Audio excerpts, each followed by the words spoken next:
एकं शास्त्रं देवकीपुत्रगीतम् एको देवो देवकीपुत्र एव एको मंत्र तस्य नामानि यानि कर्मापि एकं तस्य देवस्य सेवा।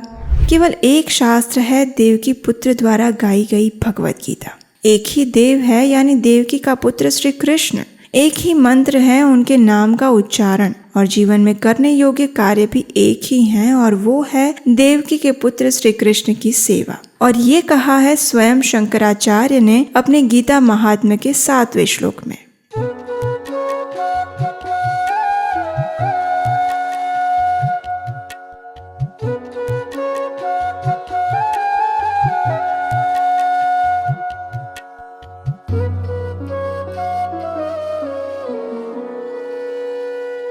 हरे कृष्ण। ये बात है आज से 5000 से भी अधिक वर्ष पूर्व की। आज धर्म क्षेत्र कुरुक्षेत्र की भूमि हजारों योद्धाओं के खून पीने के लिए लालायित थी। चारों ओर लाखों की तादाद में सैनिकों का जमघट लगा था।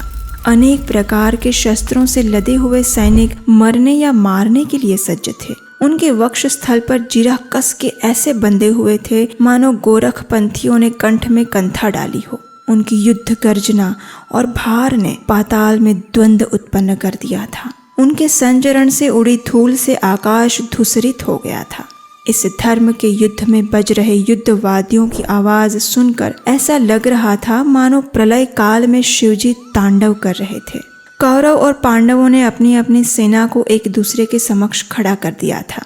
वीर योद्धाओं के शंख बज चुके थे और बस कभी भी तीर की वर्षा शुरू हो सकती थी। ऐसे में जब महावीर योद्धा अर्जुन ने अपने शत्रु पक्ष में अपने ही परिवार के संबंधों को देखा तो उसके पैर कांपने लगे। महाबाहु के हाथ से गांडीव गिर पड़ा और मन की दुर्बलता ने उसे युद्ध से पूर्व ही पराजित कर दिया। कहते हैं ना कि मन से हारे हार है, मन से जीते जीत। और ऐसी स्थिति में उसकी मानसिक दुर्बलता को मात करके उसकी रक्षा करने के लिए आए परम भगवान और उसके प्रिय सखा श्री कृष्ण। आपातकाल की उस स्थिति में भगवान श्री कृष्ण ने गाया एक ऐसा गीत जिसे हम आज भगवत गीता के नाम से जानते हैं। एक ऐसा ग्रंथ जो केवल धर्म ही नहीं अपितु राजनीति, नैतिक कर्तव्य, आत्म साक्षात्कार, जीवन और मृत्यु के परे की यात्रा और परिणाम, अर्थशास्त्र, आत्म उन्नति, आत्म उत्साह, शारीरिक और मानसिक आरोग्य और ऐसे अनेक विषयों पर गहन चर्चा करता है। आज भी हमारे लिए ये चर्चा उतनी ही प्रासंगिक है जितनी उस समय अर्जुन के लिए थी। तो चलिए आज मैं आपको बताती हूँ कि आखिर क्यों हमें भगवत गीता पढ़नी चाहिए।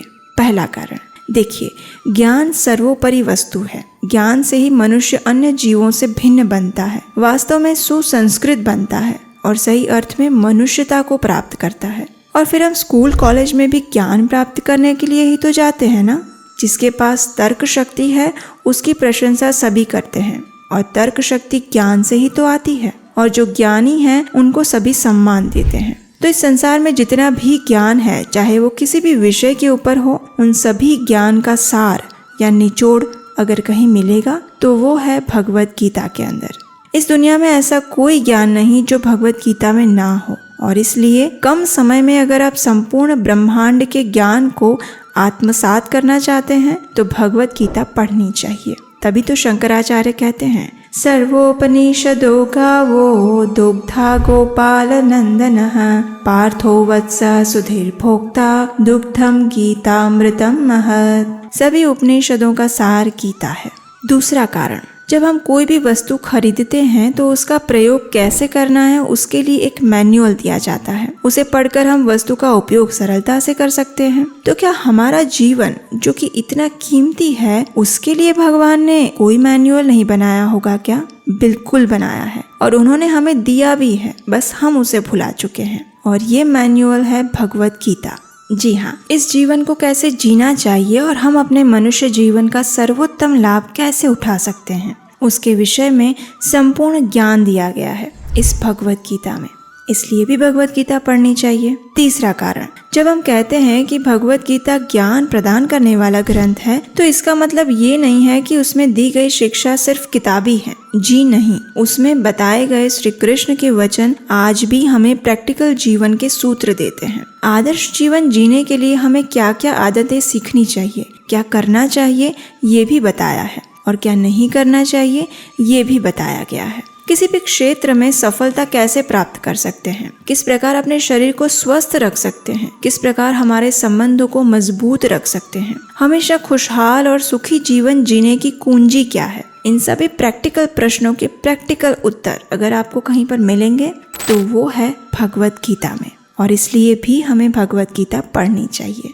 चौथा कारण, जीवन के साथ साथ भगवत गीता की ये चर्चा हमें अपने वास्तविक स्वरूप से भी रूबरू करवाती है। इस संसार में हमारे कष्टों के पीछे का कारण बताती है और हमें एक ऐसा आईना दिखाती है जिससे हम अपने आप की सच्चाई को देख पाते हैं। वो हमें अपने आध्यात्मिक स्वरूप से अवगत करवाती है। इन कष्टों से हमेशा के लिए मुक्त होने का मार्ग क्या है उसका रहस्य उजागर करती है और हमारे आत्मिक अस्तित्व की पहचान कराती है, जो कि हमारी मानसिकता को इस शरीर और संसार से ऊपर उठाने में सहायक बनती है। इसलिए भी हम सबको भगवत गीता पढ़नी चाहिए। पांचवा कारण, भगवत गीता में जीवन के परम लक्ष्य की बात की गई है और वो है परम भगवान श्री कृष्ण की शुद्ध भक्ति। इससे ऊपर ना तो कोई मूल्यवान वस्तु है और ना होगी। जीवात्मा का मूल स्वरूप है भगवान की सेवा करना, और ये क्यों है? क्यों हमें श्री कृष्ण की ही शरण लेनी चाहिए? क्यों उनकी ही शुद्ध प्रेममयी भक्ति सेवा से हम सुखी हो सकते हैं? इन सब का उत्तर भी है इसी ग्रंथ में। और सबसे महत्वपूर्ण बात, सभी विषयों के ऊपर ज्ञान देने के बाद श्री कृष्ण चर्चा के अंत में अर्जुन को विकल्प देते हैं और कहते हैं कि हे अर्जुन, अब इन सभी में से तुम्हें जो ठीक लगे वो तुम करो, तुम्हारे ऊपर कोई जबरदस्ती नहीं होगी। इसका मतलब है कि भगवान प्रत्येक व्यक्ति को स्वतंत्रता दे रहे हैं। हम अपनी इच्छा अनुसार जीवन के मार्ग को पसंद कर सकते हैं। अब देखिए, ऐसी फ्रीडम कहाँ मिलेगी बताइए?